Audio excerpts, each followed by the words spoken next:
We are live!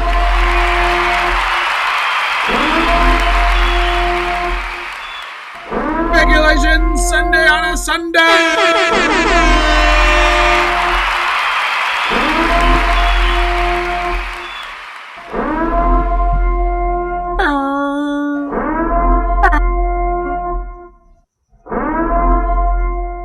Welcome, everybody. Thank you guys for joining us on Speculation Sunday here on Five Fires YouTube. We got Just As Danny in the house. Danny, how are you doing, my friend? How are you doing? Good. I went to Knott's Berry Farm today. Did the Boysenberry Festival, and I chose the hottest day of the week to do it. Well, it's like summer now, Danny. It's like summer, pretty much in March. I'm kind of scared for what like June's gonna feel like, in July and August, and then come Horror Nights and Scary Farm. It's just gonna be summer for the rest of the year. Supposedly, it's gonna calm down next week, Danny. Like it won't be as hot, but we'll see. We'll see. Thank you, everybody. If you haven't already, drop 5 fires in the chat to let me know you're here. Drop some 5 fires. Damn. Our Knott's Adventure. Happy Sunday. I know we got Easter week next week. I can't wait. It's going to cool off a little bit this week. I hope so. It's been brutality. It's shocking how hot it's been. I don't wear sweaters. Like I don't even use a blanket sometimes. It's just hot. So goddamn hot. But welcome. We got a lot to talk about this week. Danny, I want you to talk about your Knott's trip that you just had. Give us a little insight. What does Knott's feel like on a Sunday? Because he was there today. It was pretty bad. Not gonna lie. Not only was it hot, but it was packed to the max. I got there at 11 o'clock. I have a prestige pass, so I get free or included preferred parking. Parking lot was closed. It was already full. However, they had opened and were parking at the south lot, which to me is just as good. What is the south lot? South lot's the one that's at the foot of the hotel. Oh, on that backside. Yeah. I was like, what is south lot? I know Knott's really doesn't have names for lots. Like, I guess the peanut lot, maybe they want to call it that.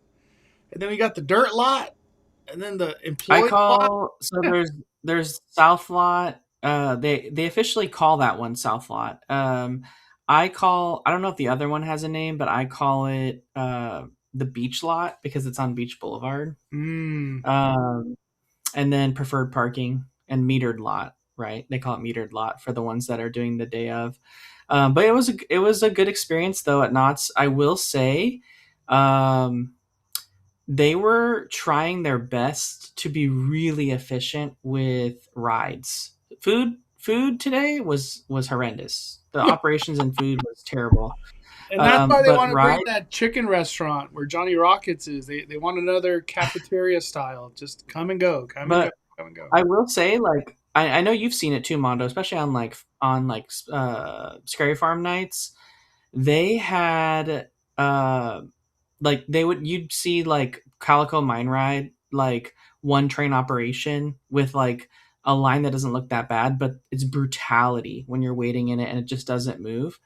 We got in line for Calico Mine Ride. I don't know how many trains they had going, but they had like 2 or 3, and they were just churning people through that ride. And the line said it was like 35 minutes. It only took us like 13 to get through the whole, and I felt like it never stopped moving. It was like always moving. So that was like really good. The hang time really never had like longer than a 30-minute wait. The longest wait we saw was Pony Express, which is, that goes par for the course. Even that, they were running 2 trains. Sometimes you come in and they're only doing 1 for Pony Express.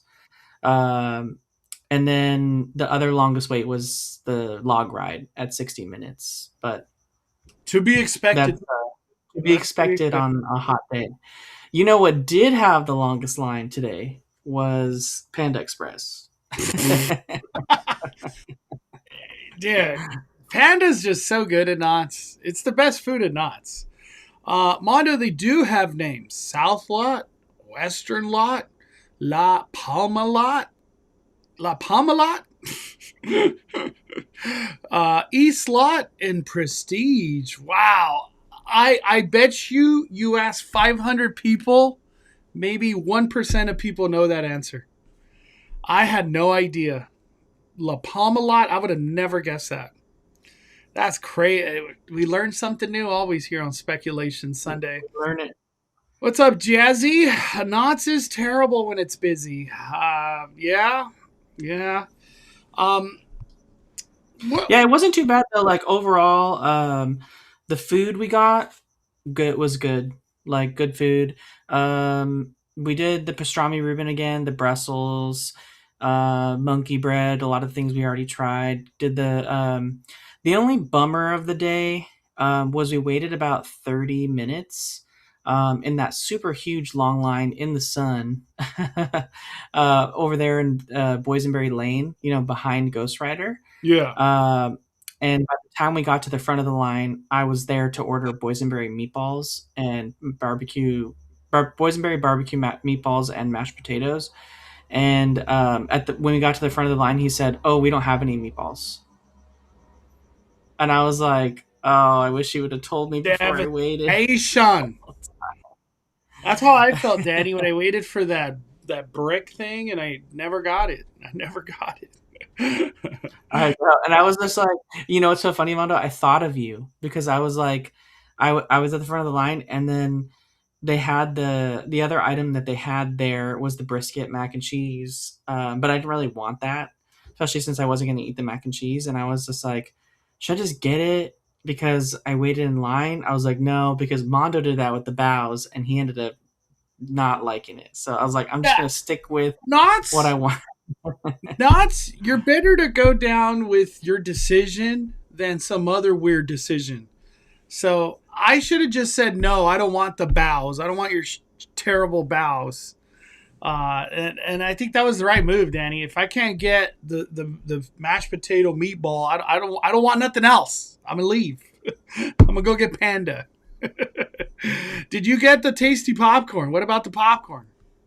I got the popcorn. Ooh! It had decent boysenberry butter. I'll say that I was the one we got last time better, or this popcorn was better? Yes, the one that we got last time was better, and I ended up getting another bag of that to bring home. Where is the good popcorn then? People got to know, where is the good popcorn at Knott's Berry Farm? It's at Sweet Spot, which is the candy store attached to Cordy's Corner.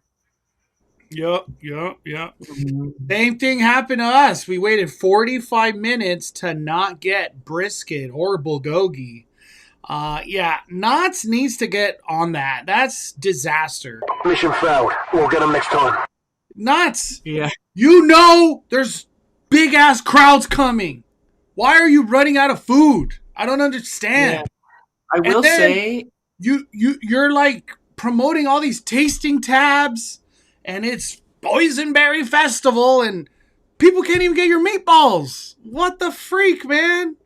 It's stupid. Yeah, the popcorn. Stupid. The popcorn was good though, Mondo. You'd like it, and Knott's Adventures would have loved it too because they were saying, they didn't know if it was going to have good amount of butter. It had a lot of butter, boysenberry butter on it. So, it was good.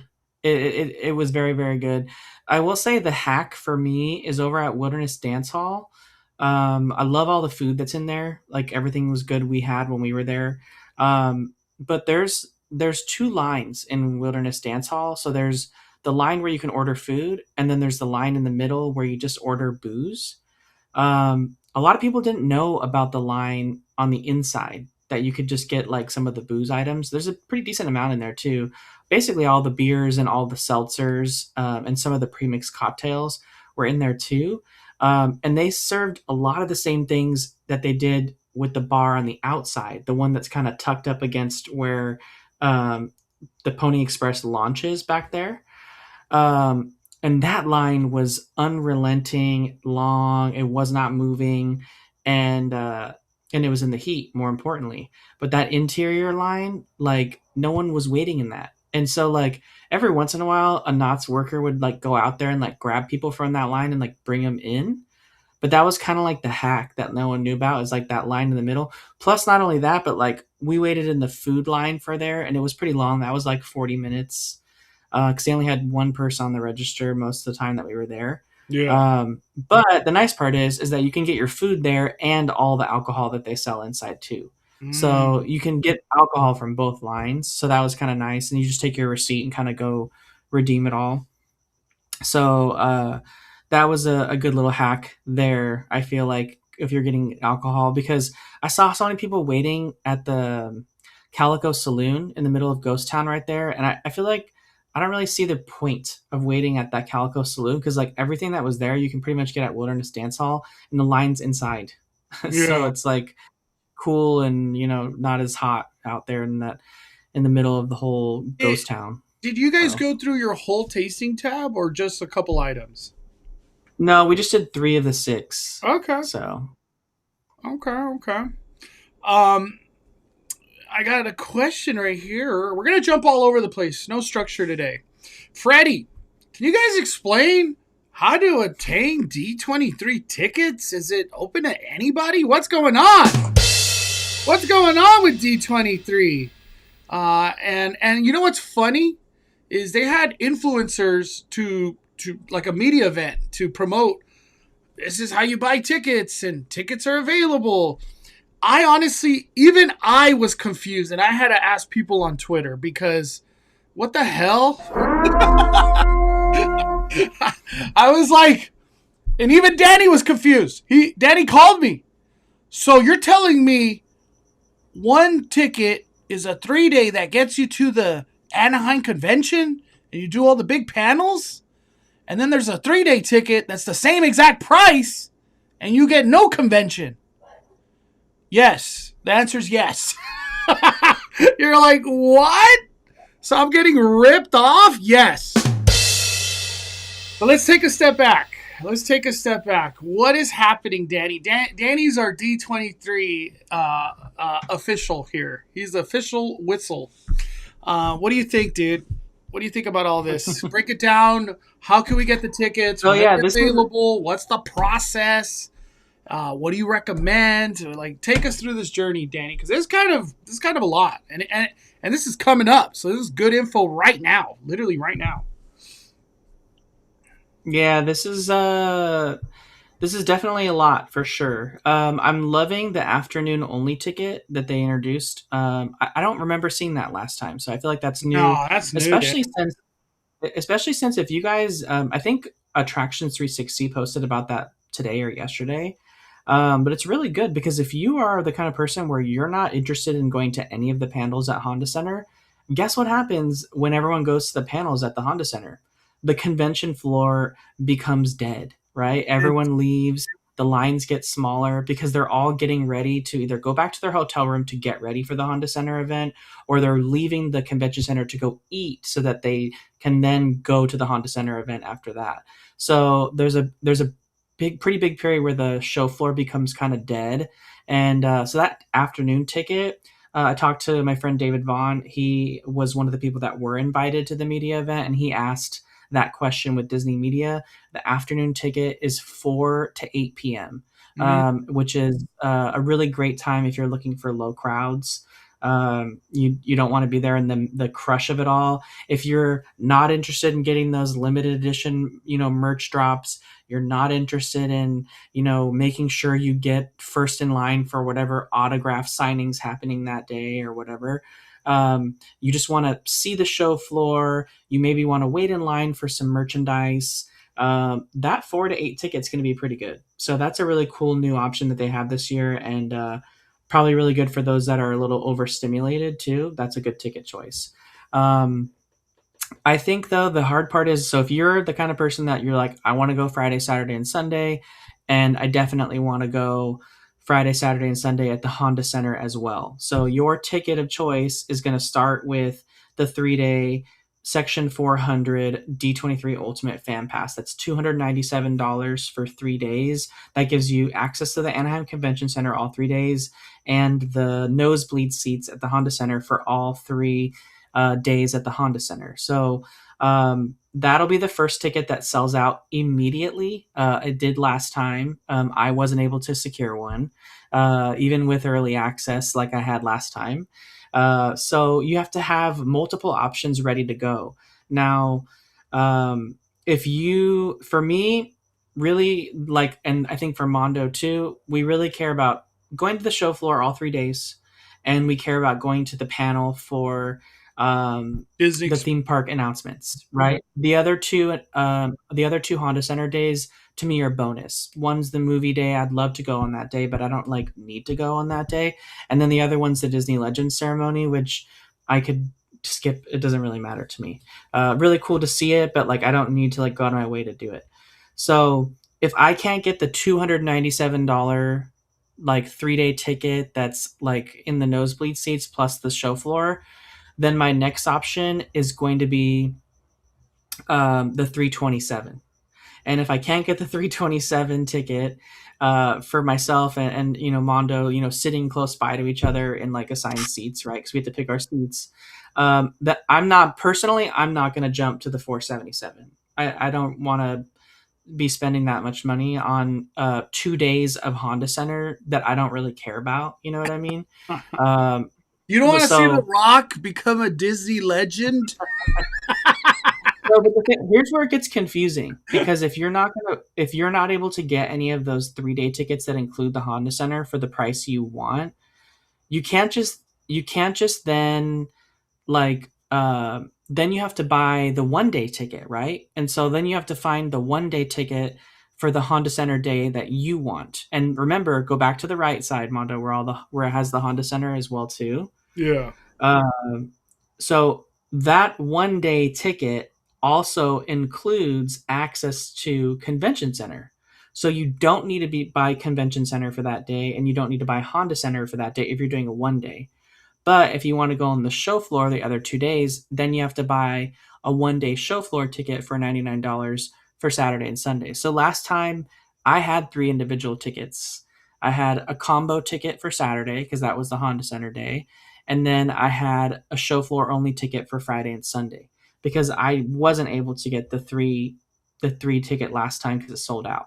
And I bought the $99 1-day ticket. So it just gets a little bit confusing because if you're buying the Ultimate Fan Pass, it's going to include convention. So you don't need to buy a convention ticket. Like some people were buying too many tickets last time, and it just becomes confusing. So just know that Fan Pass is convention only. Ultimate Fan Pass is convention and Honda Center. And you're just going to have to figure out like which one is going to work for you if you want to go all 3 days.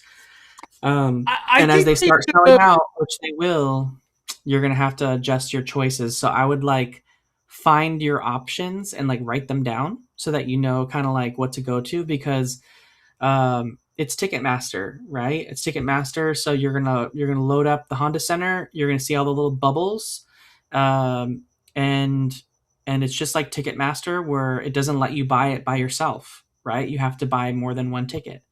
So that's another thing too. It's like they want you to buy in twos. They don't let you just buy one because then they say, oh, you're going to leave this ticket by itself. Yeah, that stupid thing last time was you have to buy 2. That's pretty much how it broke down. And you have to make this decision like this because tickets are selling out. So it was so stupid. You know what I don't like, Danny? The D23 Ultimate Fan Pass, it's the same for 1-day, 3-day. Like there's no different names for these things. And the problem is D23 Fan Pass, it's just so similar to D23 Ultimate Fan Pass. Like there's no distinctions. I know there's the ultimate in between those words, but when people are trying to buy tickets and they see one is $99, I feel like there's going to be some mess ups that are going to happen, and they're going to buy the D23 Fan Pass, and then they're going to be like, wait, I bought the wrong one. It doesn't have the convention. but and you're already screwed. You have no chance to buy the ultimate fan pass.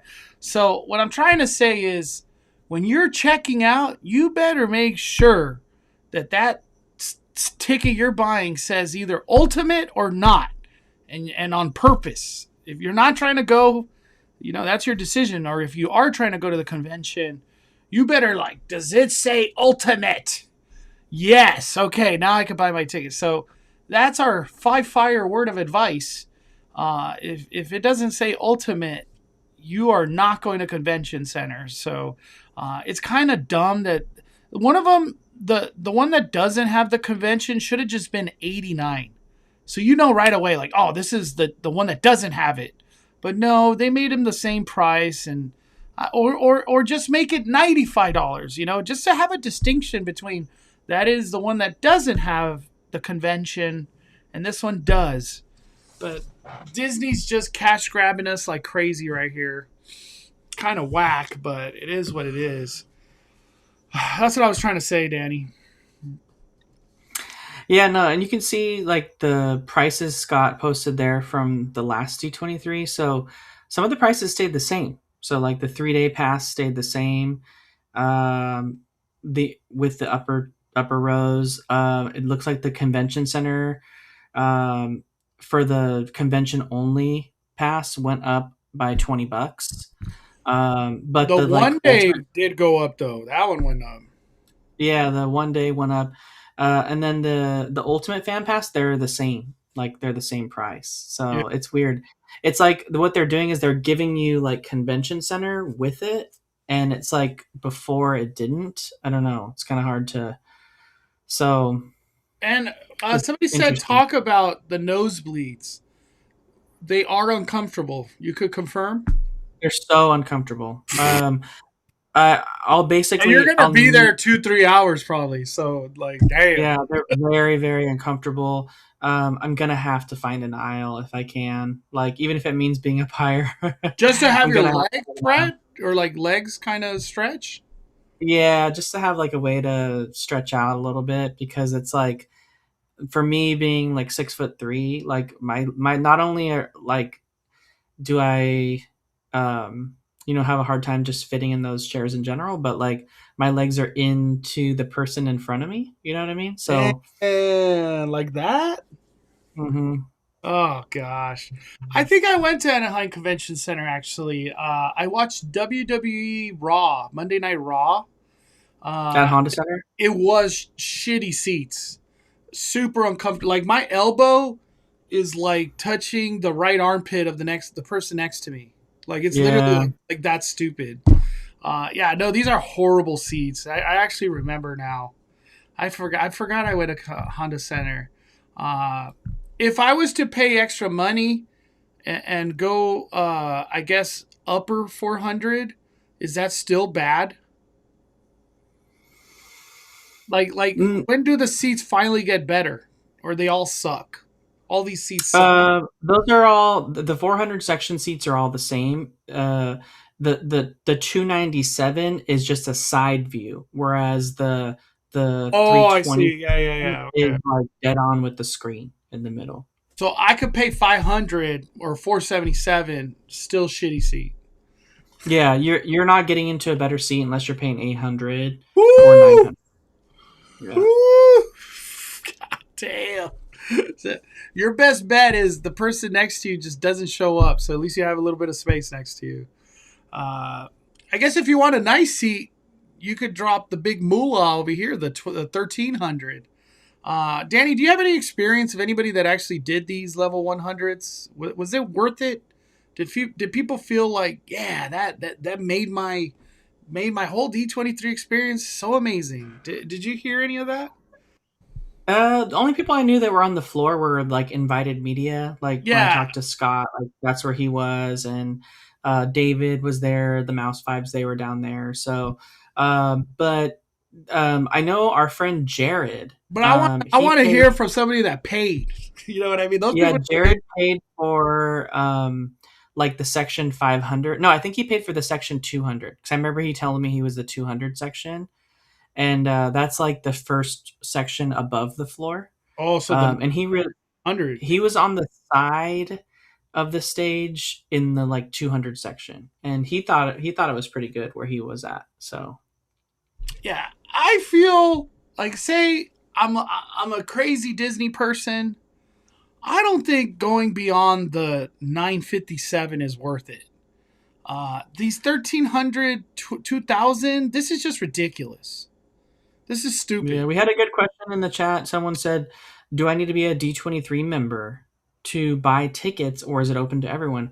You do have to be a member. You can't buy a ticket unless you're a member, but you can be a free member, right? So just sign up for the free membership, and that's a really good. But I don't think Um, tickets drop to you as a free member. Let me just say that.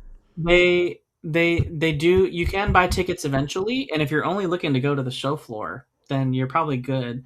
But yeah, just to reiterate, um, so essentially the way it works is starting Tuesday, so just in a couple days, um, March 31st, Tuesday at 10 a.m. Pacific. Gold members who were original OG gold members from when D23 first started, they'll be able to buy tickets this Tuesday for 24 hours. And then after that, anyone who is a gold member essential, gold member choice, and gold member complete, they will be able to purchase on Thursday. So that's April 2nd. And then any other gold member status not listed as essential, choice, or complete, they'll be able to purchase that same day at 12 p.m. So all those other plans that we just mentioned, essential, choice, and complete, that are on the gold, they can purchase Thursday at 10 a.m. and then at 12 p.m. everyone else can do that. So, and then it'll just be available for sale at that point until they sell out. So that's kind of how it's breaking down. There, there is if you currently subscribe to Disney Plus, in a bundle, so like a Disney Plus Hulu bundle, a Disney Plus ESPN Hulu bundle, you get Disney Plus Gold membership for free, and I think that is like the essential or the choice for free. So you get one of those categories that gives you that 2 hour early start, but you have to redeem that. And somehow you do it with like a code in your, when you log into like Disney Plus or something, tells you how to redeem your free D23 membership. So make sure you get that done before the end of today or even early tomorrow. So that you don't miss that. Because I think it needs to be at least 24 hours before or something like that. Danny, people are saying you have to be a gold member, like a paying member, to buy a ticket, not the free D23. I guess that's like a this year thing. So pretty much you're gonna have to buy Disney Plus, or you're gonna have to spend $50 for D23 to get more D23 tickets. That's just that's how it's breaking down. Um, where are you going to be, Danny? Where do you fall in all this chaos? You want just the 297 on the spot? I'm Or are you hoping gonna, like you're gonna be in queue. I'm gonna be in queue. I'm hoping that we can get 3 day Section 400 on the side, like call it a day kind of thing. And in all reality, if you and I, that's the ultimate ticket for us, Mondo, because it's the same price as not going to the Honda Center at all. So if we're feeling tired and we did the Parks one and we don't really want to do the other two panels, we don't have to, because we already got our money's worth, because people who are just doing Honda Center or Convention Center only, they paid the same price. So yeah. we lucked out. If we get that ticket, I don't know, that ticket sells out fast. So um, Right here, so we'll too. have to wait and see. I heard that if you do 1 day pass for Honda that only has select seats, uh, are available, almost like they're blocking seats. But if you go to multiple days, you get more seats available. I think that is true. The 3 day pass will just probably have the biggest variety, whichever one you fall on. May the force be with everybody trying to get D23 tickets. There's been a couple D23 where I'm trying to spend the money, the freaking money for this, and we just S out of luck. We got nothing. D23, I saw somebody comment earlier. It's a bloodbath, like legitimately. Me and Danny have got screwed on a lot of D23s where you had to do the random queue for panels, and we get Simpsons. Ain't nobody care about Simpsons. Oh man, I'm not ready for Tuesday, Danny. I am not ready. All right, let's move on. That's enough. Or anything else that you wanted to talk about D23, Danny? Yeah, I mean, this is only the beginning, right? This is just the beginning. So like getting tickets is going to be the first hurdle. But then, like Mondo said, there's so much more confusing times ahead. You're gonna have that period. I mean, gosh, man, this every year it becomes such a huge S show for people. Like you have to like get your badges, and then when you get your badges you have to activate your badges, and like your badges have to be activated so that you can enter the lotto for like the things you want to do on the show, because there's a bunch. Remember the panels that happen at the convention center, there's a ton of them. There's way more of them than at the Honda Center, and some of those are really cool panels, and I would assume since they're ramping up the convention center this year, they're going to have some really fun panels. I know last year I wanted to get into the Disney Lorcana panel no matter what, and I can guarantee you they're going to have a Disney Lorcana panel this year. And last year they gave away a ton of stuff in the Lorcana panel, so I know that everyone's going to want to go to that panel again. And so like you have to enter a lottery for those, right? And like I remember it was like such a pain with like Mondo and I doing so many live streams talking about it. People couldn't get their badges activated, or some people were never shipped their badges, so they're like, am I just screwed for the lottery? Like what And do they I were do? asking people Then to there's get like the badges at the hotel. That was stupid too. yeah, and then there was like international guests that were just screwed because they couldn't get their like they have to pick their badges up in person because they like don't ship internationally for some reason. And so then but then some people were like coming from international to like pick them up, like Mondo said, at the hotel so that they could activate them and do the lottery. So there's just so much more on the horizon when it comes to the confusion of D23. Then there's parking. We got to talk about that. We got to talk about where to stay and all that stuff. So we'll talk about all that as we get closer. But right.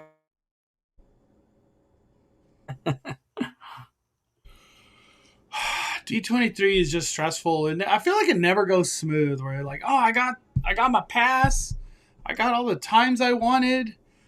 There's only one person that anytime he does D23, this guy gets everything he wants, and that's I am Chris Rogers. He's the luckiest mofo ever. He everything goes smooth for that guy when it comes to D23. Let me see.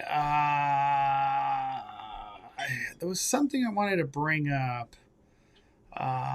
Okay. I think we're good. We don't need no stinking badges. Are you What'd you say, Daddy? I was gonna say, are you on the good Wi-Fi's? Yes, definitely. No, I am. I'm on the good Wi-Fi. Because I know you. All right, Danny. I want to talk about this. I don't know how much we'll talk about it, but I want your opinion. So, a while ago, we all heard about the big deal that Disney was getting into AI, and they're going to create AI or generative AI. And the big thing about this was they were going to give their IP to OpenAI to make videos, to then eventually bring them to Disney Plus, and it was going to be a content creation kind of thing. All that died, literally. All that died. Probably against Disney's will, because this was a $1 billion investment. It wasn't something small. It was gigantic. This was a gigantic move that Disney invested a lot. This was the future. Well, OpenAI, for whatever reason, they decided to exit the video generation business.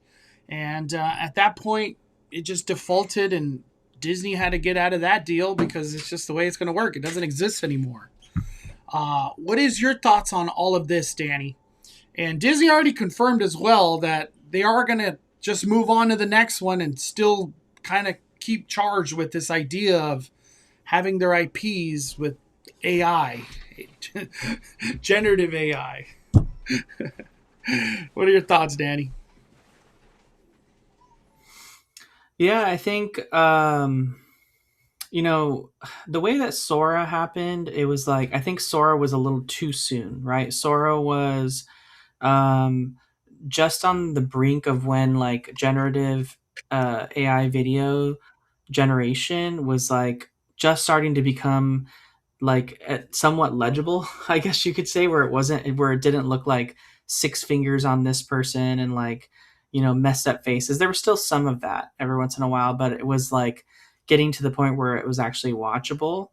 But it still was kind of like too early for it, I think, because it when you were making Sora videos, it was like it was pretty clear that it was like AI, and there wasn't really like you weren't able to make like really long videos, and if you're wanting to get people like to be super creative with it, like it just didn't really make a lot of sense yet.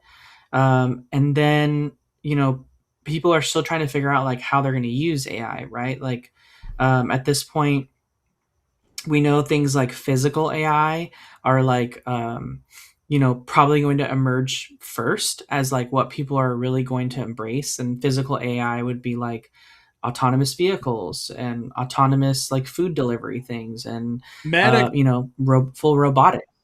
full robotics like the autonomous Olaf character that's The walking around today Olaf. on the opening day of the Paris. Oh, we'll And get Disney to announcing Olaf that they're very going to make soon.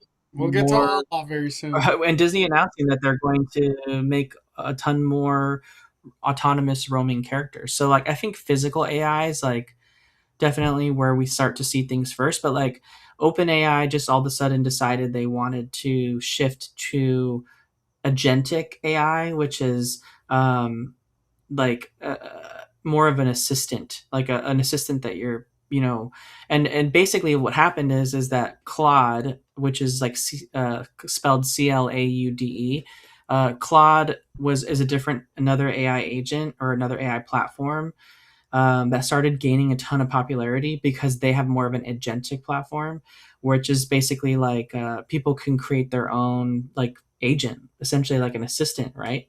And have it work for them and do things for them and complete things for them and that But they to would add normally more to what do. Danny's And it was saying, people are buying laptops just to run Claude.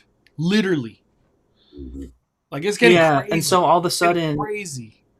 so all of a sudden, like everyone's shifting to agentic AI. Gemini, which is owned by Google, they kind of had a really big foot into the agentic already, and they also are doing really good on video generation. Grok, which is owned by Elon Musk and all X and all that stuff, that is really good at video generation, image generation, but also Grok is like what powers all the physical things. That's more physical AI. Um, and so like everyone's kind of trying to find their place, but like OpenAI was kind of like going all in on like video and image generation. People use ChatGPT for about a bunch of other things, but like the majority of like their investment and like we're going in all on Sora, and we're doing, like they felt like video was the future, and it might still be, right? But then they decided to like hard shift to agentic, and they're like, we don't want to do video anymore. We're good. And they just They're like shut it down. And like, like to we're your point, done Disney said they spending still want billions on to this. support it. How crazy. Um, Yeah, so like they're there, basically saying they still want to do video stuff, but Disney's just going to follow whoever's kind of going in on that, whether that's Grok, whether that's Gemini. At this point, with Apple going all in on Gemini, um, I feel like that also might be influencing Disney a little bit too. Like I feel like we might see something announced next from Disney to kind of be partnering with Gemini.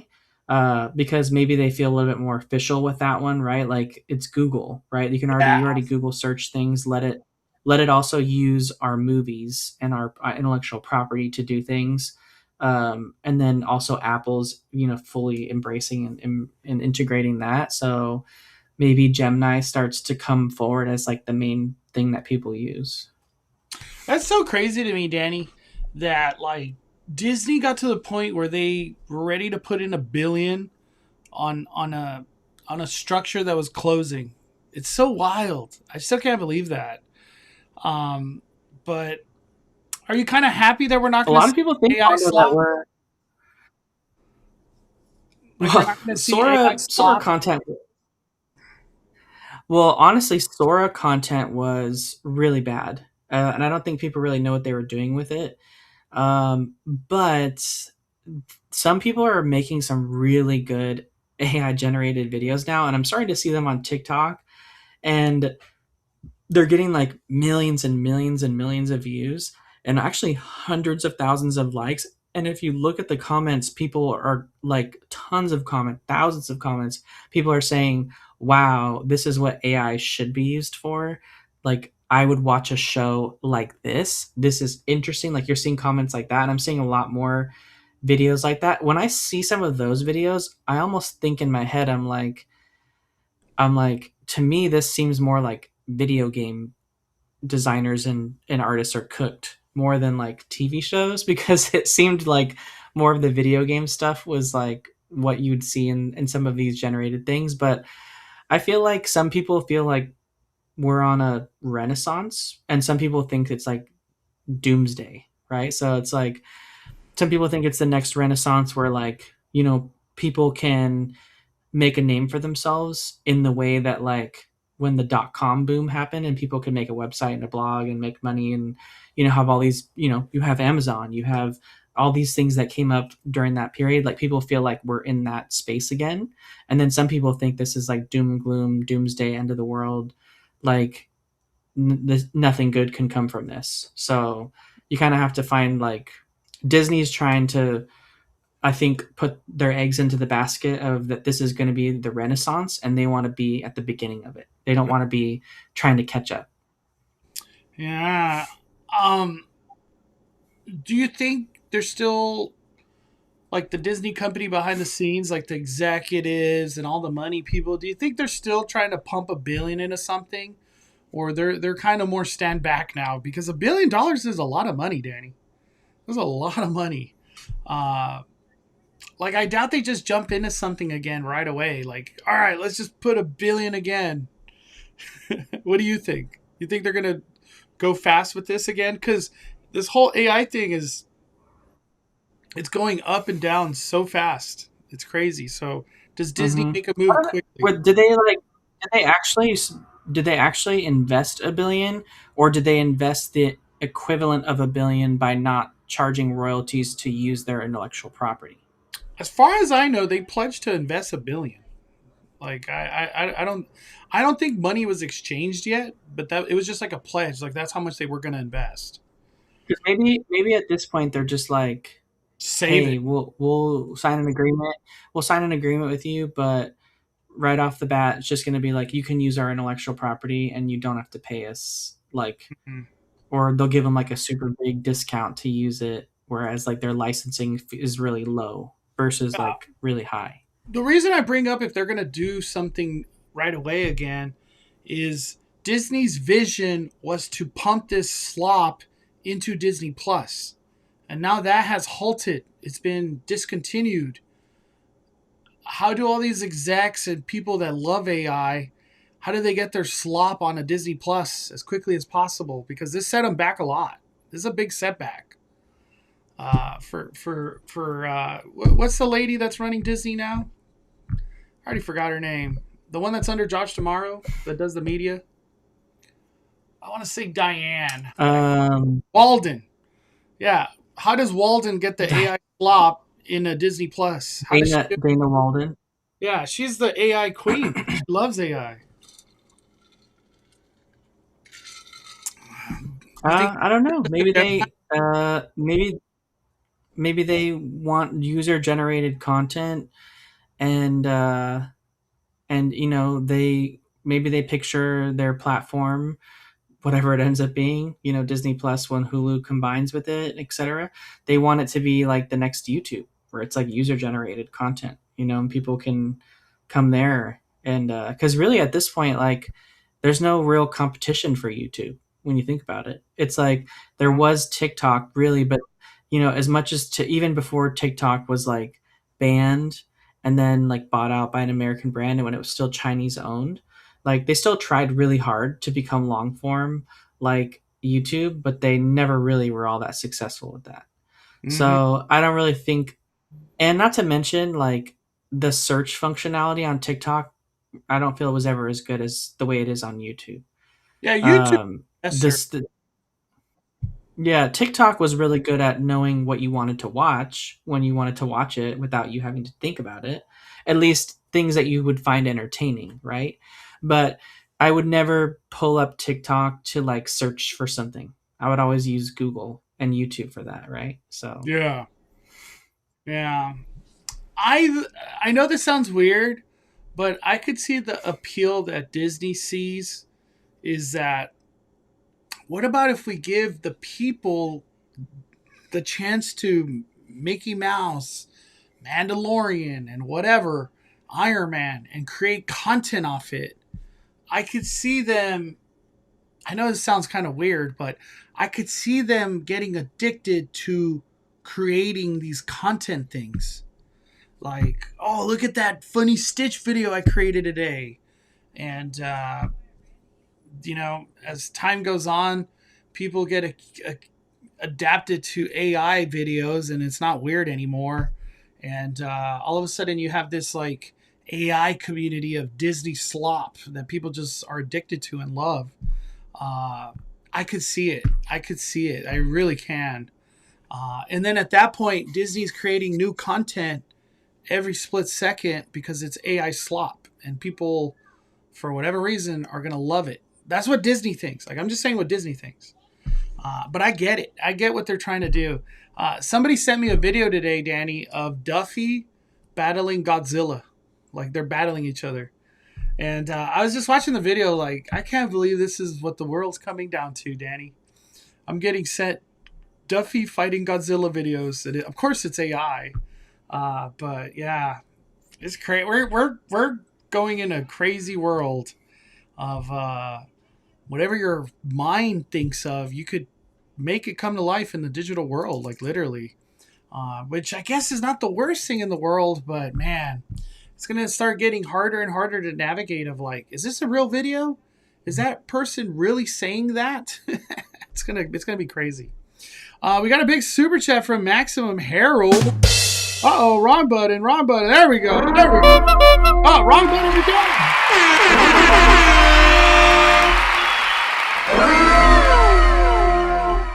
Digging the chat about AI. Digging the chat about AI. So much to say. Maximum respect, Mondo and Danny. Yeah, I love AI from a search, get answers really quickly, and then have things be expanded on the answer that was given. I love AI, and back then I used to go to Google and say, what is the best things to eat that is low carb at this whatever, and then it gives it to you. But with AI, you could even go deeper. Like, what other recommendations do you have? Blah, blah, blah. You just keep going deeper and deeper and deeper into whatever. I like AI in that fact. I haven't really been so like, I got to create AI images. I got to create AI videos. I haven't gone down that path.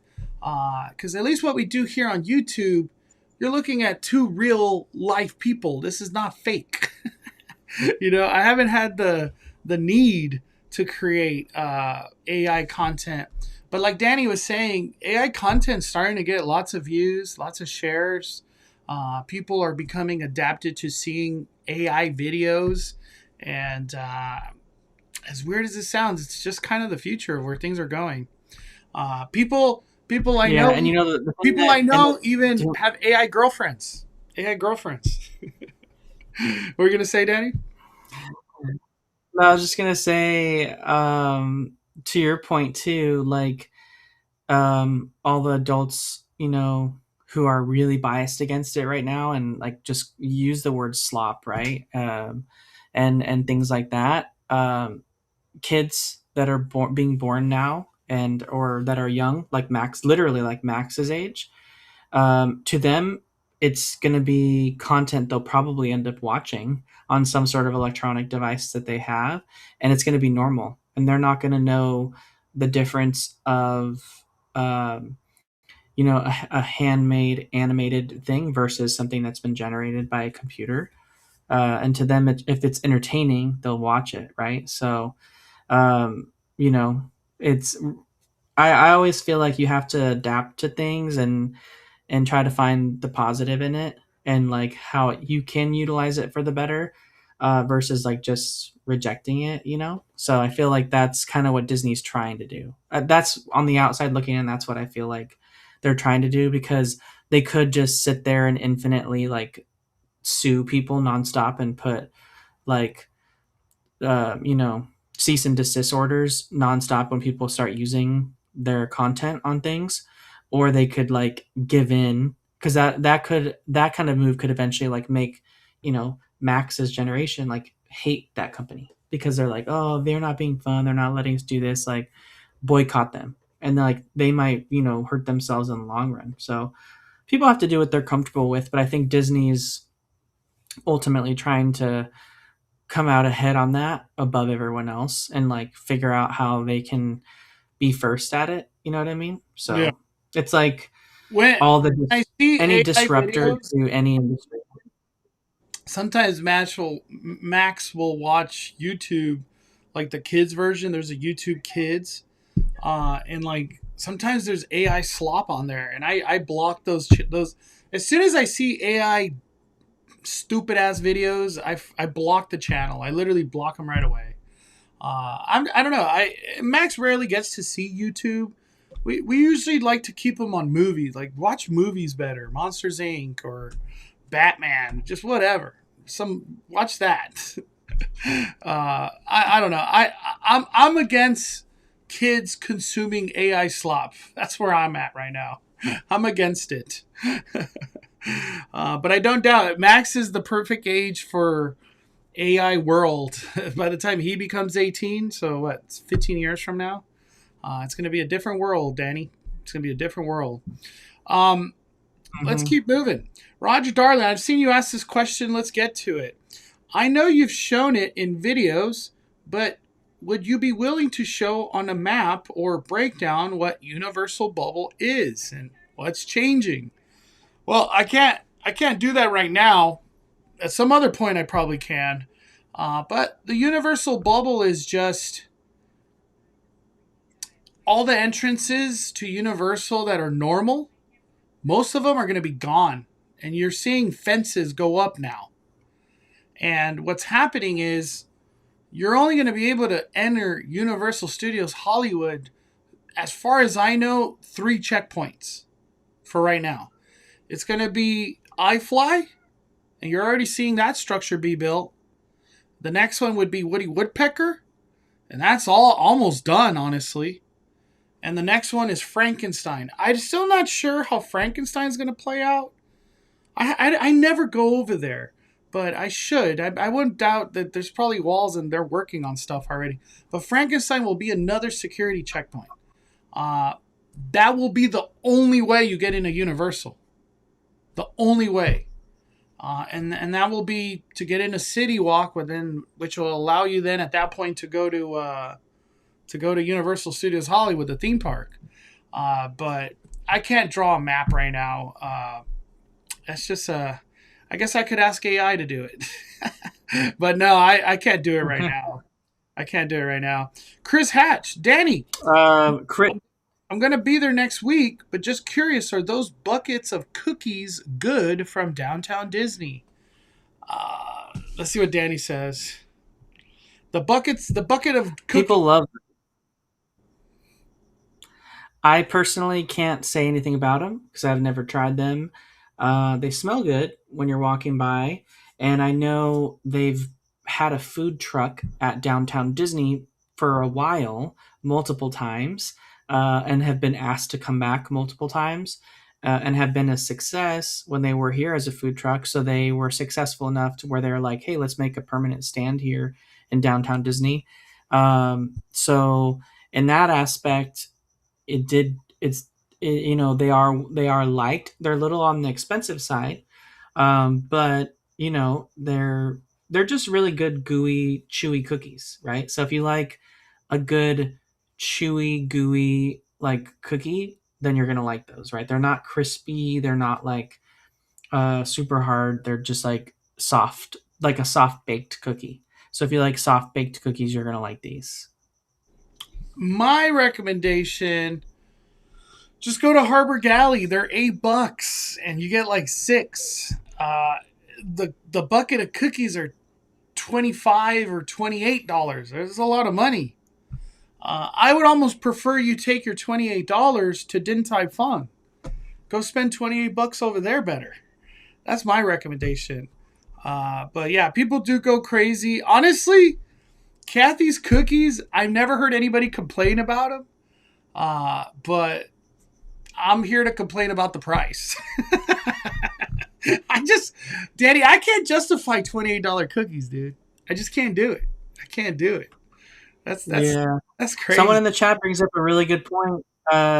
Giant P Adventures says Portos churro cookies destroy any cookie at Disneyland Resort.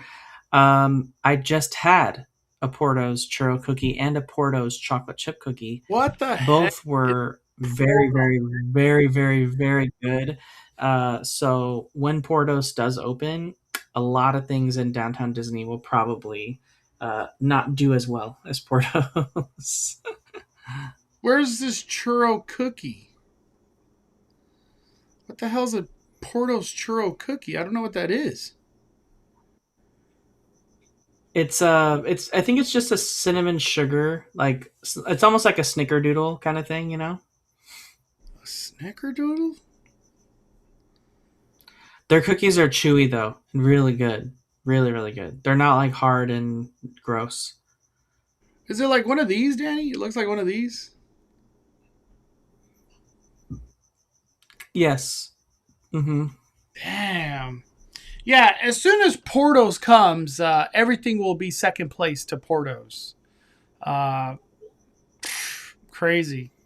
I still can't believe that's coming to Disneyland Resort. Portos. My gosh. A Portos with a bar, which is, I've never heard of that. Alan says, I get 3 buckets each time. Wow. That's a lot of money. That's $75 of cookies. Damn. If you got the money, why not? Why not? Is the Pal Around popcorn bucket sold out for good, or will it come back? I think it's gone. I don't think it's coming back. I think it was just a DCA 25th birthday kind of thing. What do you think, Danny? Does it come back or is it gone? I think it's gone. I think it's a limited edition, limited time run. It's done. Giant P Adventures, Mondo, just tagged you on Instagram in a photo so that you can show an exact reference of the churro cookie.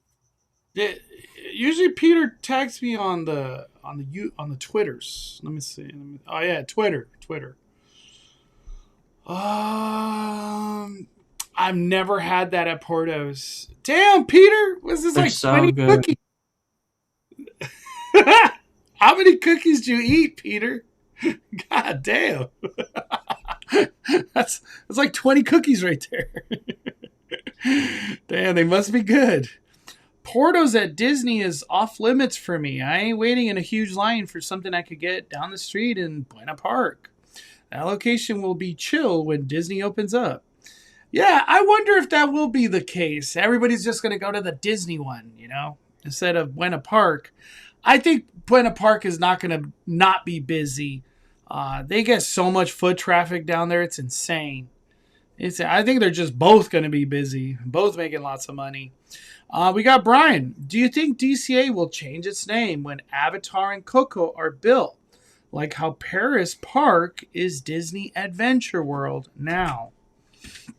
We've had this conversation many times. Well, from what I remember, I would say yes. I think a name change is coming. For sure, for sure. What do you think, Danny? Yes, a name change for sure. I feel is coming as well. I don't know when that'll be. Certainly, with three major new additions coming to the park, it sounds like a perfect time to do that. I know we touched briefly last week about, um, hearing rumors of Avatar maybe being pushed to a later time and something like Zootopia taking over. It sounds like this could very well be something that you know might actually end up happening. And maybe Disney wants to save their larger spaces of expansion for Avatar at a later time. Maybe the space right there just isn't that big. It isn't really going to serve them well.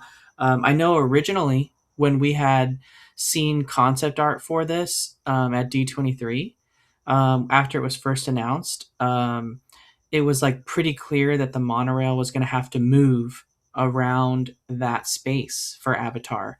And I think there was like an OC Register article or like LA Times article that like brought that up, and they had, I guess, multiple plans to either route the monorail around the new Avatar edition, or just use the infrastructure in the land to hide the monorail because you obviously couldn't see the monorail when you're in the Avatar space. And if you're you have an idea of what the park looks like. If we're getting rid of Monsters Inc., the monorail runs right there, right? So you'd have to see it, at some point. So maybe for them, the whole complexity of the monorail being right there was just like, we don't want to put Avatar here because we can't we can't work the monorail in and build it how we want. Maybe that ended up being the case because every time Disney wants to move the monorail, they don't because it's too expensive to move. Or Hmm. there's something like, I don't know. I always hear all these rumors about like it's too expensive to move, or because it's so old since it's from the late '60s, it's grandfathered in, and so if they made any changes to it, they're no longer grandfathered, and they'd have to adapt so many things to be more accessible than they are, or brought up to code in a certain way that like they don't have to because it's so old of an attraction. Um, so that I'm not sure about. So maybe that complexity was just like, yeah, you know what? We can't really do Avatar like we want in this space, um, without moving the monorail, and we don't want to pay to move the monorail. We don't have the budget to move the monorail. So I don't know. Maybe this is all a fake rumor, and it ends up still happening anyway. But I was just wanting to bring that up because, um, to answer that other question, I feel like it's kind of I feel like the changes here that are happening are big enough to where they would warrant a name change like they did for Disney Adventure World, because they're you know forever gonna make whatever kind of ride they put in there, whether it's Avatar or it's something else. It's gonna be pretty big, right? And so it's gonna it's gonna be another huge draw. And more importantly, whatever they're putting there, it needs to be big enough of a draw to where people would want to book a trip to go ride it. Um, the Avatar ride would certainly be that, especially with what we knew about it. Um, whether or not a clone of Zootopia in Shanghai could be that, I don't know. But like Mondo was saying on the last episode last week, is that like they had data to show that like people were booking trips to go to that particular Shanghai land at the Shanghai Disneyland Resort. So I don't know. Maybe that is the case here, but I just didn't think Zootopia would have draw like that theme park wise. I know it does movie good wise, but what do you think on that? I don't know, Danny. I have a feeling if Zootopia opened at DCA, obviously it'll be very popular for like 3 to 5 years. But I feel like after that, people are gonna not be so interested unless they keep pumping out new movies. But Zootopia, to me, I don't know. I don't care. I just don't care. As great as the movie was, I only wanted to watch it one time. I enjoyed Zootopia 2 a lot, but I didn't want to watch it beyond that. To me, it wasn't a movie like that where I got to see that again. Project Hail Mary, I want to see that like 2 more times. I already seen it twice. I want to see it 2 more times. For me, a Hopper's Land would be more exciting than a Zootopia. Like we just saw a garbage attraction open up that Zootopia in Animal Kingdom with the screen show under the tree. Yeah, my sister saw it. She was just like, "That's a one and done for me." let me run this by you real quick, Danny. My sister went to Epic Universe for the first time this week, and she said that the Harry Potter and the How to Train Your Dragon shows are garbage. She's like, they're so terrible. I was like, what? Because I just had Hector, who also went like a week or 2 ago, and he said they were amazing. Have you seen snippets of the shows? Like, how do you feel, just, from an outside looking in, of the shows? Epic Universe shows. I thought the one that happens in the Wizarding World, I thought it was pretty cool. Just based on the fact that it's bringing to life some of the Fantastic Beast stuff. If your sister had no affinity and no draw and no real connection to the Fantastic Beast movies, she probably wouldn't like that show. But if she did like the Fantastic movies, the characters, and that was part of the reasons why I liked seeing the Akami and the Niffler so much when we were at FanFest nights, was because I really, really, really liked the Fantastic Beast movies. So I feel like if you just never watched those, didn't care about them, weren't interested, then obviously that whole show is based on that. They're not going to want to. Yeah, she would be like not about it, not at all. She also said too that the villain show that came to Hollywood Studios is just terrible. She's like, I just couldn't believe how cringy it was. I was like, what? Because I'm not used to my sister hating on things. She's like one of the more positive people I know.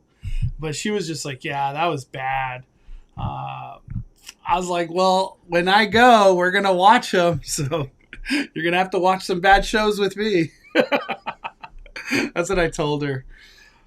Oh, man. All right. I want to get to this one because this one is very interesting. I think it's from DLP report. We got a lot of news that has been kicking off in Florida because they just opened up their Frozen Land, and everybody's going crazy over there. It's a Ste D. Paris, Disneyland Paris. What did I say? I don't even know what I said. Disneyland Paris. Florida, no. Disneyland Paris. There's a video from DLP Report. They're my favorite account to follow when it comes down to Paris. They really get the news good. But the one video that I really want to show is from like a day ago or 2 days ago. Where is it? Where's that Olaf? I know there's a walking around Olaf in here somewhere. There you are. Where's the video, though? I want to see the video. There it is. Look at this. Je pense qu'il y sera. On ira tout à l'heure dans le palais de glace. So, this Olaf right here is getting a lot of attention. We've seen him get rolled out in Paris. And we're going to have not this walking around, but another Olaf animatronic come soon to Hollywood Studios, which will be part of their drawing and animation or whatever thing they're doing that's like Imagineer kind of thing in Hollywood Studios in Florida. But they also announced today that these animatronics are going worldwide. Was it Drew? And they also said they would have other characters, Mondo. They also confirmed other characters. So here it is. Drew put it down right here. It's official from Walt Disney Imagineering is developing more free roaming characters for Disney parks worldwide. And Olaf is really just the start. We're going to have more characters wandering our lands in the future. And that was from Kyle Laughlin.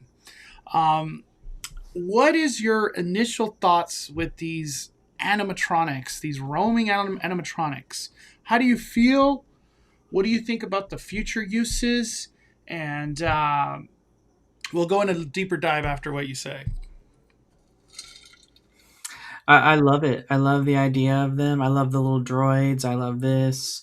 I think it's a really great way to bring entertainment into the land. That's like Epic Universe was doing with like the little baby, the little baby dragons in the How to Train Your Dragon area, Isle of Burke. So those are really fun too. So I feel like people are ready for this kind of immersion.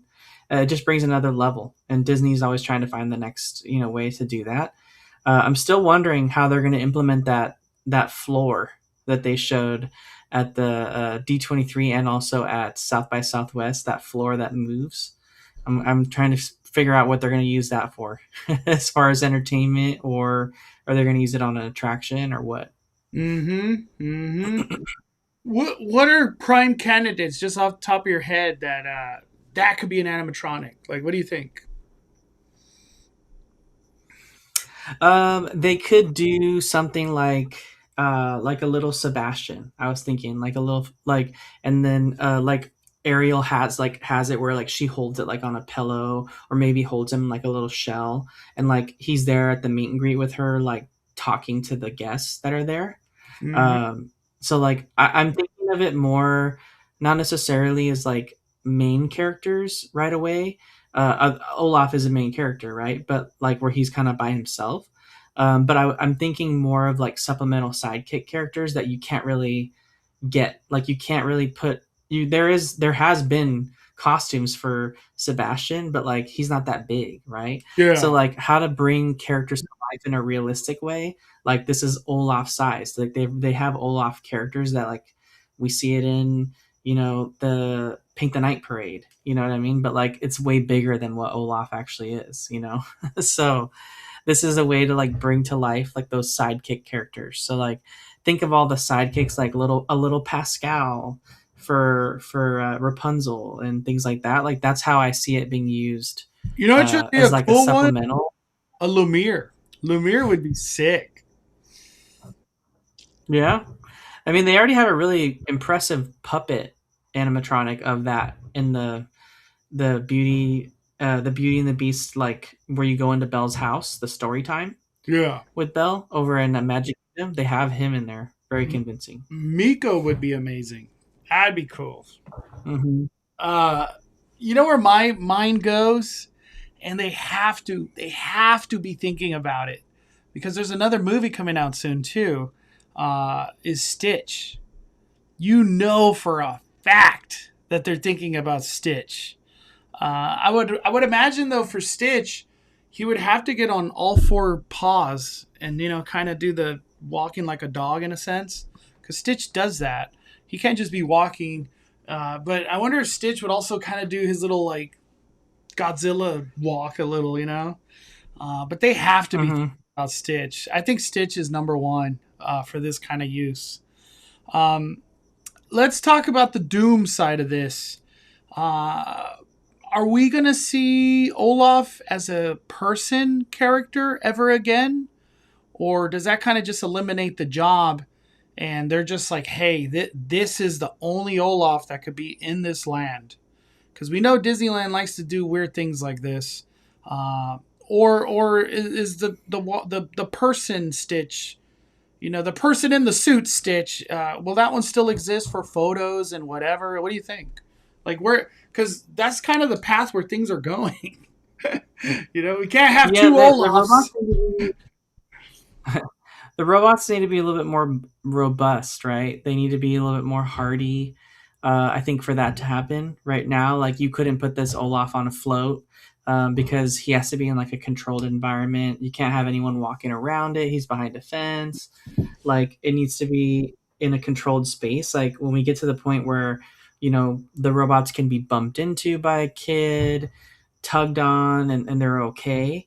That's when we start to see maybe, then we can start asking the question, do we ever see, a person in a costume as Olaf ever again? I think right now, yeah, we would, because something like this can't, last a whole parade route as it stands. But and interacting with like different kids and stuff on the parade route.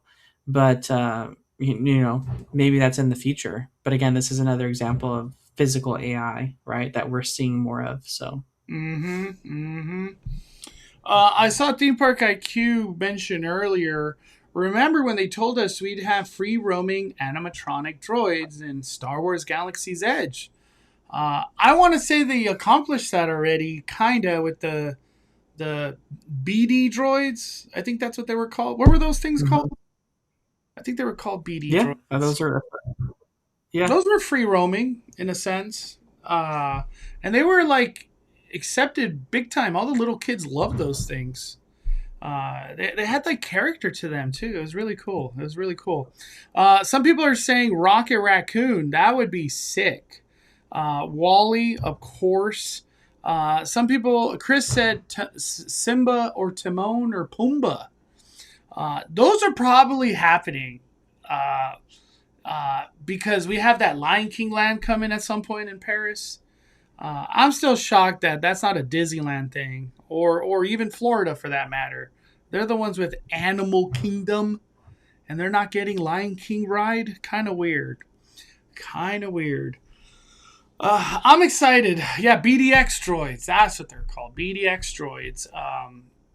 I don't know if Galaxy's Edge will get cooler than that because they're going original trilogy, so it would have to be some original trilogy droids, I would imagine. We were promised the droids as a regular thing. Well, we got a cheap-ass Disneyland right now. Maybe they start spending more money in the future, but the current Disneyland, we can't even have a president for more than a year. President. We got some new lady who's at Disneyland Paris right now instead of being the president of Disneyland. I don't know what the hell's up with that. Danny, do you feel like there's an issue with that, or she's allowed to go to Disneyland Paris for that big opening? I'm kind of you get paid a lot of money. You need to be worried about Disneyland, California, not Paris. Disneyland, California. What do you think? Because she was at the grand opening. I don't know her name. I can't remember her name right now. But how do you feel about it? I mean, this was an important opening for them, so I feel like she's probably there to maybe see the reception of the Olaf animatronic. Maybe they have one planned for Disneyland next, as well as Florida. So maybe that was like part of her, research trip to see kind of how people were in regards to that. And then also just kind of, maybe that was her first time kind of getting a look through the eyes of her new role. Like, hey, Disneyland doesn't really have anything big opening up, but Paris does. So let's send you there. Let's show you what that looks like, so that you can be prepared for when that happens at Disneyland with Avengers Campus. So. Giant Peter said it was because she was the head of Disney Parks International for a long time. I kind of look at it like, I don't care. You're the president of Disneyland now. Focus, lady. Focus! I want somebody who's just die-hard Disneyland. They breathe Disneyland. And, some people want to hate on it, but that was Ken Potrock. I feel like that dude lived at Disneyland. Like, literally. I'm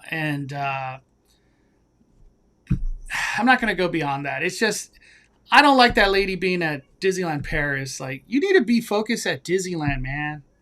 That's just my opinion. But whatever. Jill Estorino led the building of international parks before coming Disneyland Paris. Well, that's not her job title no more, if I'm not mistaken. Oh, man. That's just how I feel. I don't know. Unless you guys don't want somebody that's diehard for Disneyland. I want somebody that just truly is like Disneyland is all they think about. That's it. Instead of like that new position that I could get in a year or two, and this is just my stepping stone because that's what Disneyland has been. That's literally what Disneyland has Yeah. been, and I hate it. I hate it. Where's our dragon? Like, we are. I honestly, I remember somebody told me like early on, we're not getting another dragon, and I was like, nah, no way, no way. And I think we're like 3 years, 4 years now without the dragon. And as far as I know, there's not a whisper, there's not a budget, there's not. I don't even know if there's like a concept art of what they're trying to do for something in the future. Nothing. There has been rumor that Phantasmic will shut down for a long time, but I don't think that really relates to a new dragon. There's a lot of things that are happening next year, but I have to say where's our dragon? It's literally a show based on a dragon, and yeah, that is it. That is it. Okay. Say you want the job already. I honestly, if I could, I'd rather work at Universal. That's just how I feel. That's literally. If I ever had a job, like a dream job opportunity, I'm going to Universal. I'm going to Universal. I'm not going to Disney. I'm Mondo going wants to to be on Universal. the creative teams for Halloween Horror Nights. I want to work on Horror Nights. I want to work on Fan Fest. Whatever the hell's coming to the lower lot. I want to work on bettering the food. God damn, we need some help with that at Universal. But yeah, I'd rather go to Universal if I ever had a chance. All right, let's keep going. Let's keep going. Uh, Let me see, Danny, or anything you want to talk about, Danny, before I keep going. I could just keep going and going. No, All right. yeah, not nothing crazy too much. The only thing I was going to mention, just because we talked about it real quick, we talked about how um, I feel like so the construction in downtown Disney, it keeps changing, right? They keep changing the footprint of what they need, and I think Disney's flexing back and forward that space behind Soarin' as necessary. Because they as things change, right? Like so right now they were able to back the walls off again a little bit because they don't need the space right now. When I was just there this week, they're still very much have with massive machinery in there moving land and clearing space. The wall from DCA to downtown Disney is still knocked down. But they did open up a small space again in between the fountain and um, and the construction, but they did not turn the fountain back on again. They just had a walkway open so that they could use the tram stop again. Maybe the closure just proved too much for Disney, and they were just like, "Hey, we need you to back off that space right there, and then just give it back to us for now until we can figure out a way to like redo this." Because that little bit of time that section was closed, like I feel like just did not work out for them, no matter how they tried. The lines were too long at the structure for the trams. The tram loading was confusing. People were going to the wrong side. It just A lot of was, frustration. the S show that we assumed it would be. It came to life that way. So I I know ultimately they're going to have to move the wall again, and they're going to need that space back when they start building the actual like freaking building right there because they're going to need space. Um, so maybe they just asked for the space back for now while they figure out, you know, a way to prepare for the summer crowds, and when that space probably is ultimately going to be closed again. So I just thought that was interesting that I saw it reopen so soon, but it looked temporary when it was reopened because the fountain wasn't on. It looked kind of dirty, like it almost like they were going to put it back. You know what I mean? So Mhm. it was interesting. Just thought I would mention that. I want to move back to Knott's. I had a chance to ride the train and get some really good looks. I had a chance to go in the queue for that balloon ride and just take a look at the track and what's happening for Knott's Berry Farms and Montazuma. And the big thing here is that they were putting the launch. This is the LSMs, all that magnetic power that they're going to need for whatever this is going to be. shooting us. I don't know how fast or if it's going to go backwards or forward. We don't know that yet, how that's all going to work out. But Montazuma is truly getting a lot of love. And one of the most important parts is the finished track. I couldn't believe my eyes. We talked about it last time, but I saw it physically in person. This is all real. It's all real. Montazuma, they're really aiming to do a 2026. And one of the biggest things I wanted to bring up, and I got this today. Somebody told me today that they're starting, I don't know if they have, but they're starting the search and whatever to actually hire people for these positions to work this attraction. So I think Knott's is they're pushing for this to truly be a this year thing,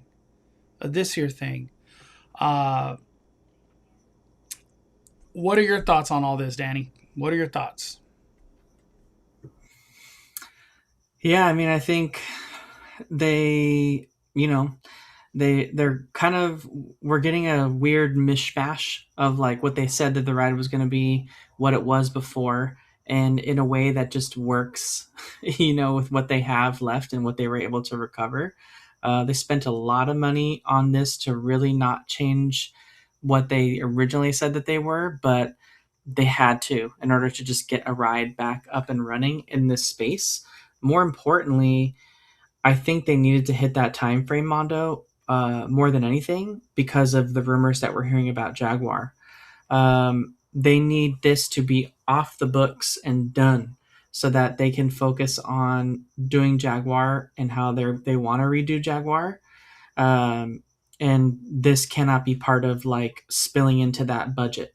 They need all the budget for the Jaguar redo if that ends up happening. So I feel like they're just rushing to get this done because they know what they need to do, and they just need to get it to the point where it's no longer, part of that budget for that particular quarter that they're trying to start deconstruction or off whatever.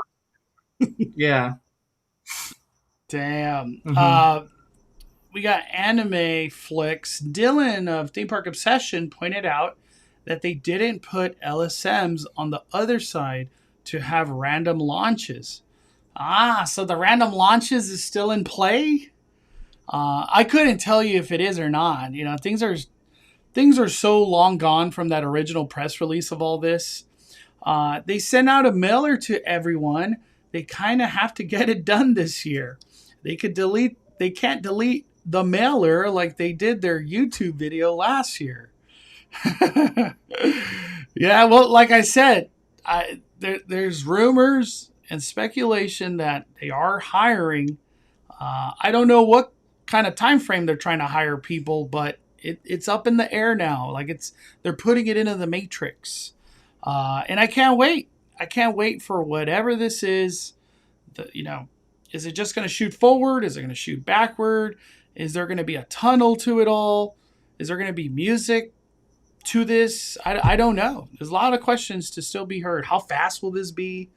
But it's exciting to have this attraction come back. It's just a Knott staple for so many years. But just wanted to throw that out there. All right, I want to go to a super chat. I'm sorry we took so long, but Brian, bring back the Kid Groot robot they once tested. I agree. Do you think that one's around the corner, Danny, or it's just been scrapped? I think that was early testing for this. It was just like a sample. But yeah, I don't think we're ever going to see... Maybe we do see a version of Groot, but I think that specific one, I don't know if we'll ever see that again. Damn. They did have it with Star-Lord, dude. Look at that. What? I think, though, with this one, it was so early on because you could see the wires attached to them. I'm almost positive by now they probably have no wire. It's just literally a free roaming version. I think kids would love this animatronic. This kind of Groot.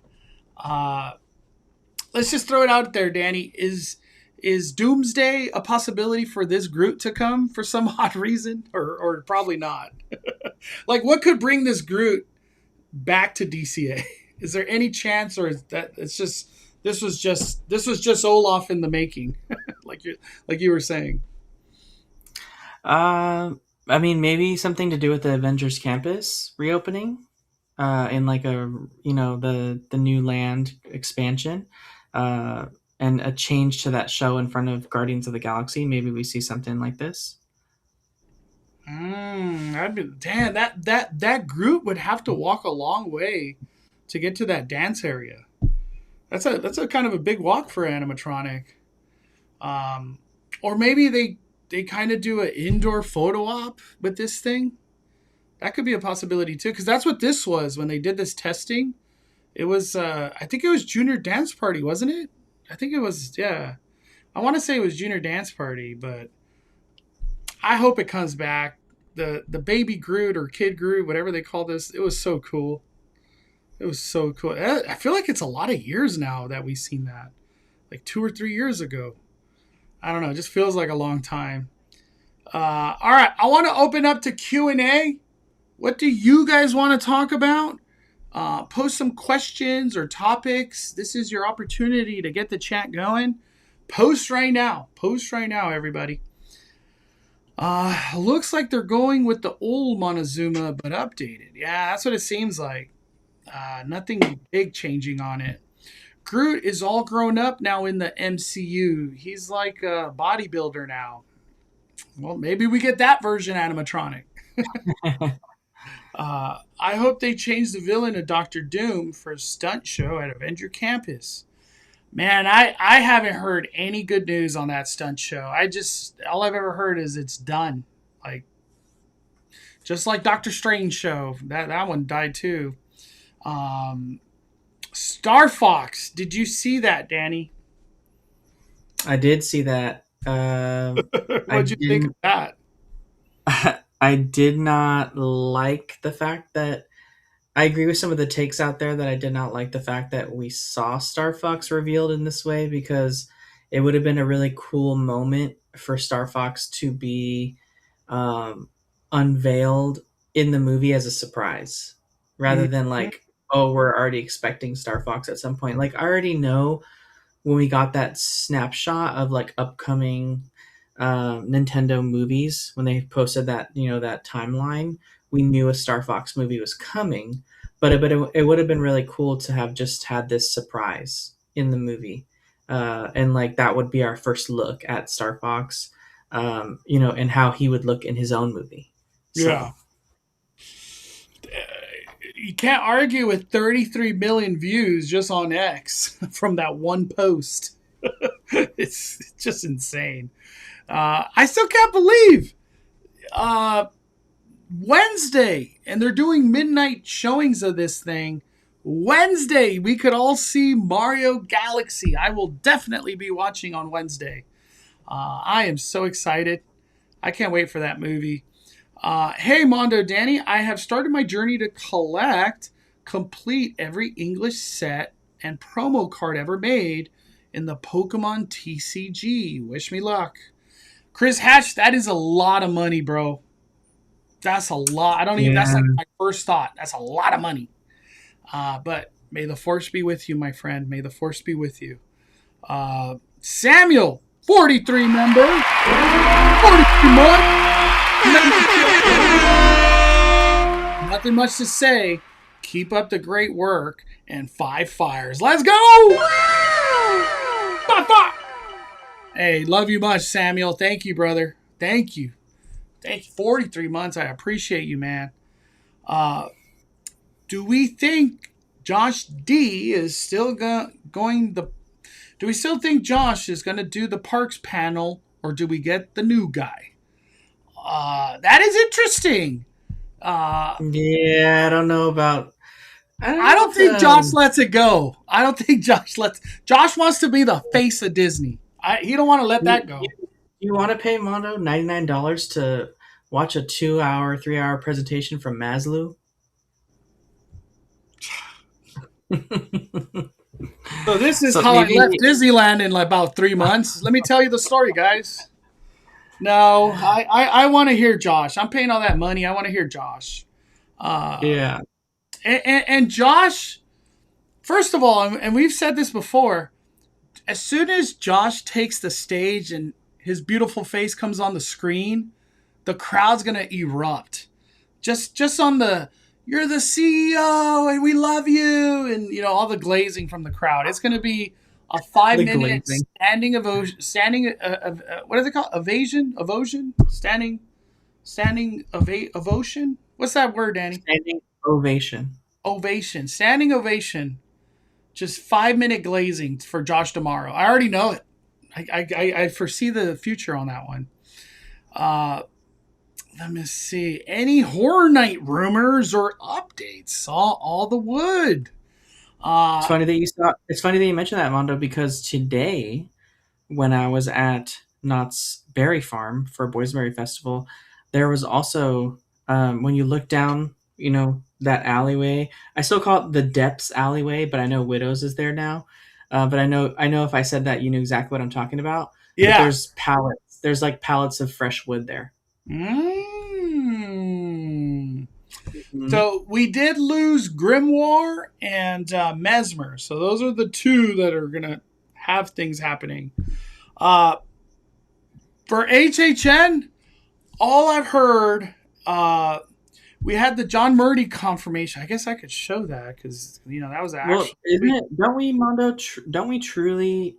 Because if I remember in every other year, usually April is when we start to see them start to build things. And that's now.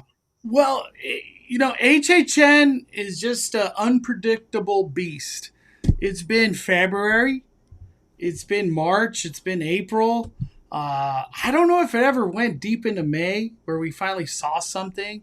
But John Murdy was the first one to tell us on March 27, 2 days ago, construction should be starting soon. And I went the very next day. And this is not AI. This is not made up. This is real. I've never seen a sign say something like this, but this is behind Transformers building, the soundstage. I think it's 15, soundstage 15. HHN equipment only.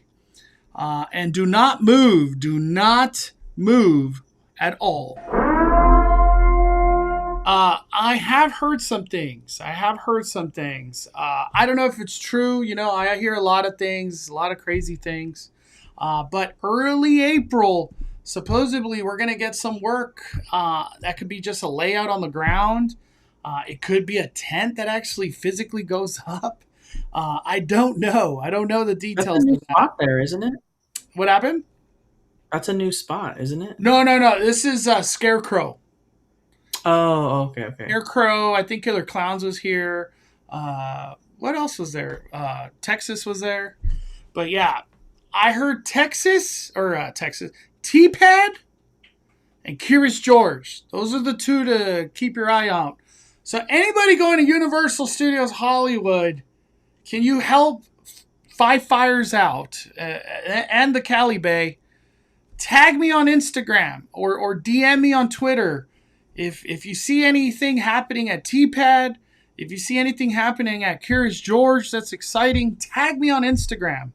I would love to reshare and then do my own investigation at that point. But when it comes down to like rumored houses and all that, it's just early. I've mentioned a couple things on other lives, but I'm not going to go deeper than that right now. All right. Great question, though. Why is Montazuma ride taking so long? We're all asking the same question. I've heard a lot of rumors and it's all ugly stories. I think it just falls under management, budget, and construction companies. Just things didn't work out. That's like the simplest way to say it. But yeah, it's been an ugly project over many years. Are you guys going to get the Yoshi bucket? So I just bought the Rocky bucket from Project Hail Mary. I can't just keep buying buckets. So I'm going to say no. Are you buying the Yoshi bucket? No. I don't do buckets. Not anymore. Yeah, at some point you just got to say no. You're always chasing the dragon. They're hitting you with nostalgia and impulse buying. It's hard to say no to these buckets, but at some point you got to say no. What do you think about the live action Moana coming out? Maybe more of her press Eve in the parks, or more of her presence in the parks soon. Uh, Danny, is that a movie that's coming out soon? This Moana? I don't even know. It is coming out soon, yeah. Um, Gosh, I don't even know. I don't know how soon it's coming out. What are your thoughts? Did we talk about Moana last time or no? We did. We talked about it. We talked about the wig. We talked about everything. Yeah, we talked about it all. It's looking a little weird. There's no other way to say it. It's looking a little weird, but at the end of the day, if it's beat for beat what Moana is, it's just going to be a replica of How to Train Your Dragon. So people are going to love it because it's a good story. It has good music. People already love these characters. Now we just have to love them as live action. I think it's going to do bonkers at the theater, and families are going to keep going and going and watching the hell out of this movie. But it does look weird. I can't deny it does look weird. We got Rudio. Are we done with FanFest announcements, or do they got one more in them? This week, FanFest stuff is going to happen. I don't know if that means more IPs and more surprises, but we will be hearing FanFest news this week, I promise you. I want to say they probably do have something up their sleeve, but I don't know what it is. I honestly don't. But I think Universal Entertainment is like, we already gave you everything, Rudio. What the hell more do you want? We got Scooby-Doo, Universal Monsters, Harry Potter walkthrough, Dungeons and Dragons walkthrough, One Piece stunt show, One Piece character meet and greets.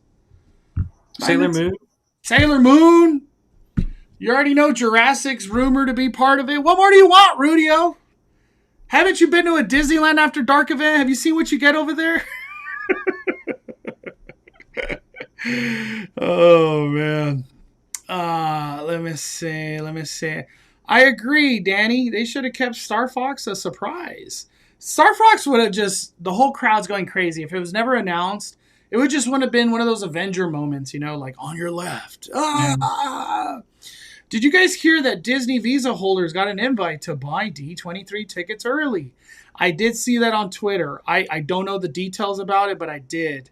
But people were saying it was like a very expensive kind of thing, so I just don't know. I want to see Mondo open Disneyland tops again. I can't buy them. There's no...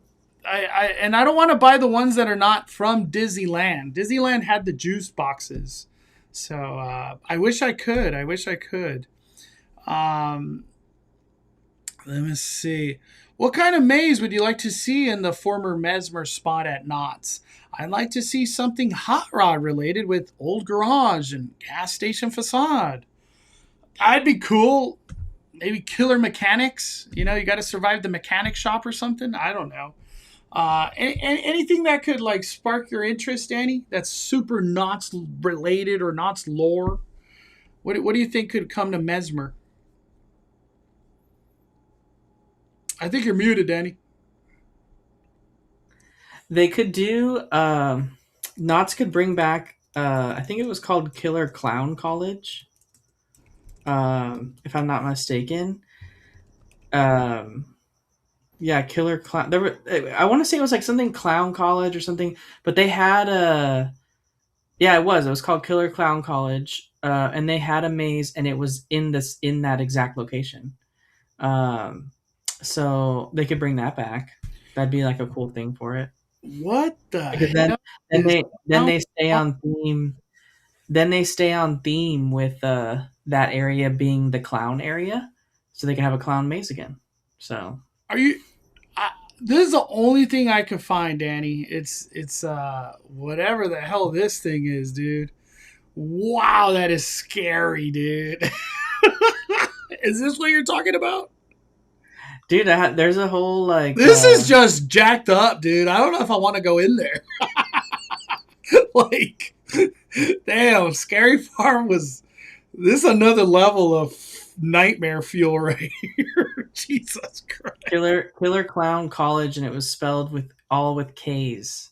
So Send it to killer, me. I don't know what that is. I don't know what that is. That's before my time. I'm trying to find the video of it. Yeah, it's hard to find the old Scary Farm stuff. You know, we didn't have the phones back then. Dude, I forgot that Knotts did The Grudge.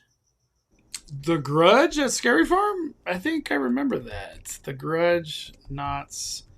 This guy did a vlog, which is like so not like the times. I guess it is right when YouTube started. Look at The Grudge, dude. Sheesh. Oh my gosh.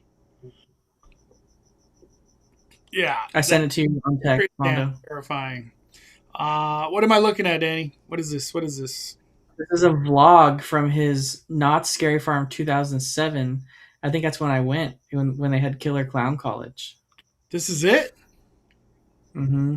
But you have to it's like towards the end of the video, like in the 7-minute range. That's when Killer Clown College was. Oh my gosh! I don't know what I could show. You know, I don't want to go too deep. That's you were on it right there, yeah. I know not everybody wants to look at scary stuff right now, so I'll just leave it at that. I'll leave it at that. Theme Park and Things. Johnny says, "Take my money. Take my money." Oh man.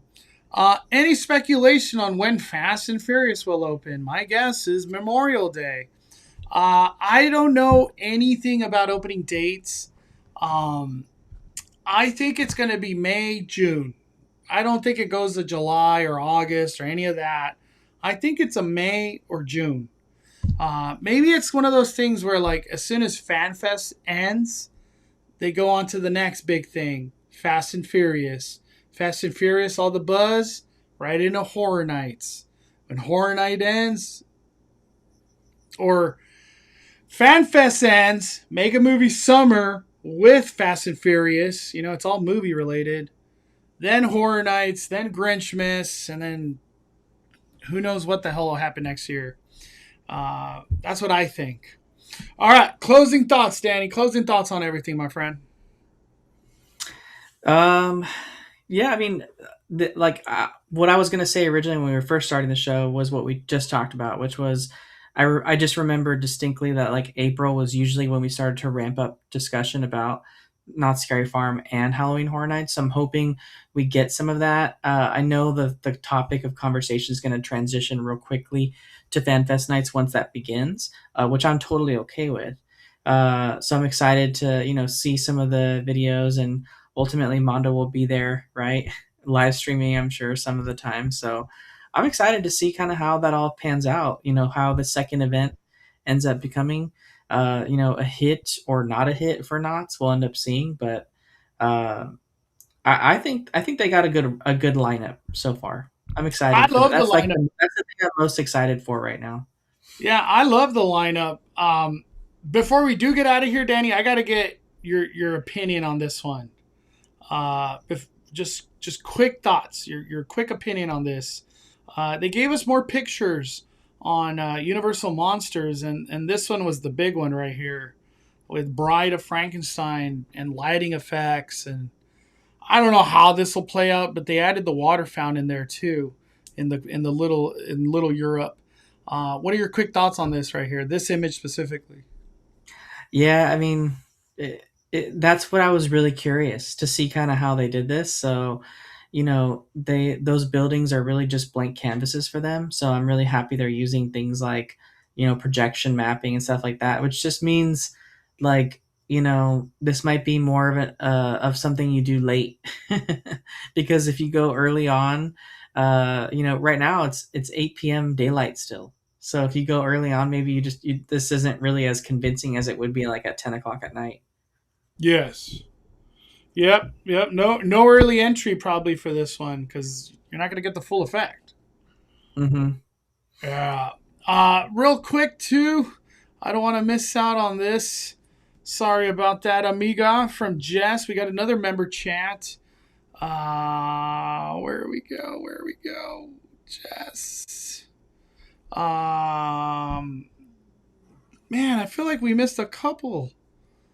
Or no, there it is. Oh my gosh. I'm so sorry, Jess. Jess loves coffee.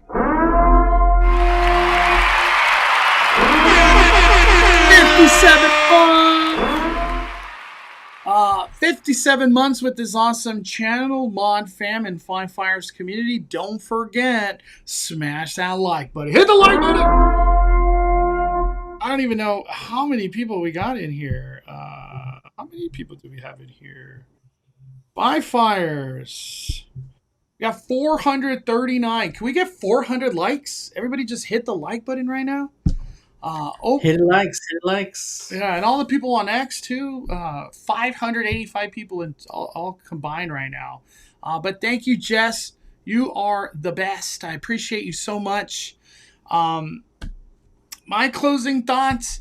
I'm excited. We're January, February, March, in my opinion, are like the low key months of not a lot going on.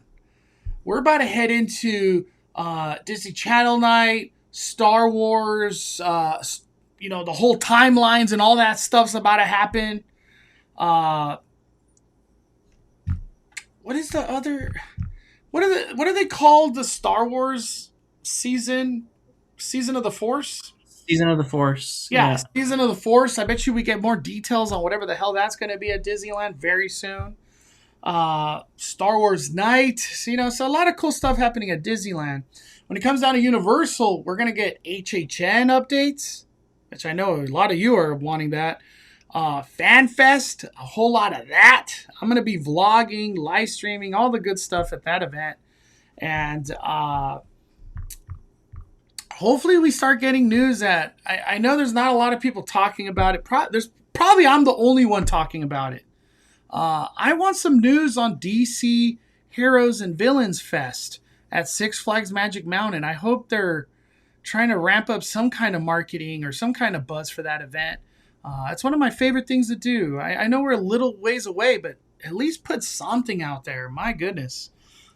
Build the momentum. But yeah, April's going to be an exciting month, and May will be even more exciting.